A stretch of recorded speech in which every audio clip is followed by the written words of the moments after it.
कहती हूँ जब कई माँ बाप बच्चों की शादियां कर देते और कहते हमने तो सबकी शादी कर दी, गंगा नहा लिया। शादी करना गंगा नहाना थोड़ी होता है। माँ बाप का फर्ज सिर्फ शादी करना थोड़ी होता है। शादी तो वो खुद ही कर सकते हैं, कर ही रहे हैं,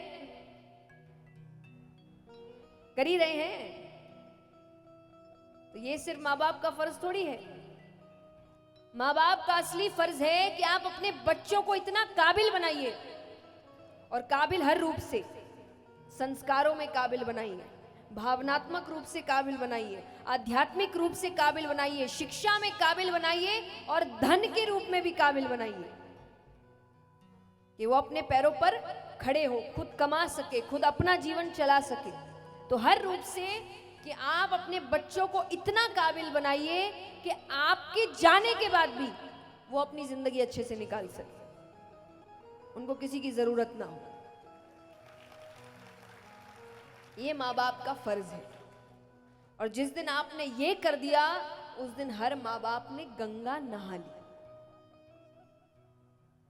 तो इसीलिए शिक्षा बहुत जरूरी है। तो यहां पर उनको पढ़ाया नहीं गया, घर के अन्य काम कराने लगे। अब घर वाले कराते सो कराते, बाहर वाले भी कराने लगे। अब बाहर वाले करे, भरत जरा ये काम कर देना, जरा सफाई कर देना, जरा बच्चे को संभाल लेना, जरा ये सामान ला देना, सब कर देते।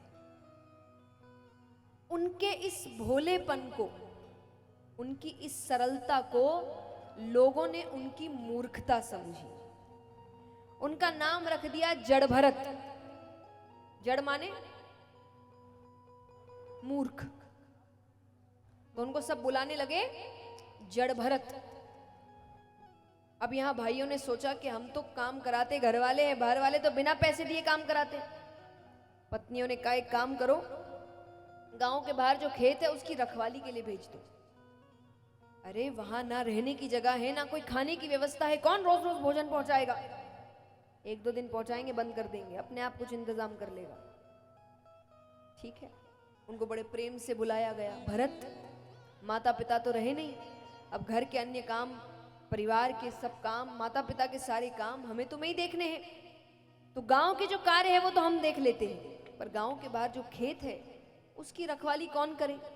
तो तुम उसकी रखवाली के लिए जाओ, और हम भोजन पहुंचा दिया करेंगे, और कुछ भी हो जाए तुम वहीं रहना, वापस मत आना। भरत जी ने कहा ठीक है। एक दो दिन तो भोजन आया, फिर बंद हो गया। अब बहुत दिन हो गए, उन्होंने कुछ भी नहीं खाया है, जोर की भूख लगी है। अब उसी खेत के पास एक प्राचीन माता भद्रकाली का मंदिर था। ऐसी अफवाह उड़ रखी थी कि वहां अगर कोई किसी की बलि चढ़ा दे तो माता मुंह मांगा वरदान देती है। अफवाह थी, वरना कोई भी भगवान किसी बेगुनाह की बलि लेकर आपकी इच्छाएं पूरी नहीं करेंगे, पर अफवाह थी कि ऐसा हो जाए तो माता, और खास सोचिए अफवाह भी किसके लिए है? मां के लिए। मां ममता का रूप है।